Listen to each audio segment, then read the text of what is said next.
dans l'approche de négociation entre l'Iran et les États-Unis. Alors, les Iraniens ont toujours la réputation de bons négociateurs, mais est-ce que c'est une approche culturelle? Puis est-ce que c'est visible dans la situation actuelle? Alors, ça va peut-être paraître un peu contradictoire ce que je vais dire, mais moi, je trouve qu'il y a énormément de ressemblances dans l'approche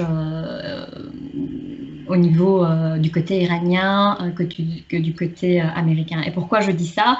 Parce que quand on regarde finalement les discours tenus de part et d'autre, on retrouve les mêmes tendances. C'est-à-dire qu'il y a toujours dans le discours un côté très provocateur. Il y a toujours en fait cette diabolisation de l'autre qui se fait. L'autre c'est le méchant, l'autre c'est l'ennemi ou la menace à abattre.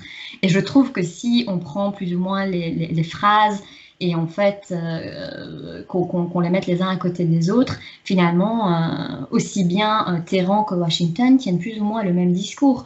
Et d'ailleurs un autre point d'ailleurs qui les rapproche énormément, c'est aussi le côté très émotif au niveau du discours politique. Je trouve encore une fois que sur ces points-là, ces deux pays se retrouvent parce qu'ils sont tout le temps dans cette émotivité finalement qui devient un peu nauséabonde. De tout le temps être dans ce côté très très radical. À aucun moment on voit une logique, on voit du bon sens en fait. Et souvent on l'a reproché à l'Iran d'avoir cette posture-là, mais je pense que depuis l'élection de Donald Trump, on peut dire en fait que finalement les Américains se retrouvent finalement très proches du côté iranien de ce côté-là. Et puis oui, on reconnaît les Iraniens comme étant des bons négociateurs, mais c'est parce que les Iraniens, ils savent exactement où ils s'en vont. Et c'est peut-être toute la différence avec certaines politiques américaines et certaines politiques même européennes, parce que parfois on a tendance, quand on regarde de loin, de ne pas savoir, ou en tout cas, il y a cette hésitation qu'on peut toujours trouver du côté européen et même en fait du côté américain, et je pense surtout à l'administration Obama, alors que du côté iranien, les choses sont très très claires. Téhéran souhaite sortir de son isolement régional et surtout de l'isolement au niveau international.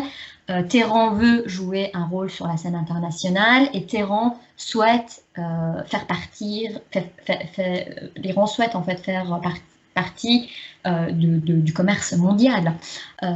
Ils veulent jouer sur le même terrain que les Européens, les Occidentaux en fait. Et ça encore une fois, c'est pas une nouveauté dans la politique iranienne. C'était déjà le cas avec le Shah d'Iran.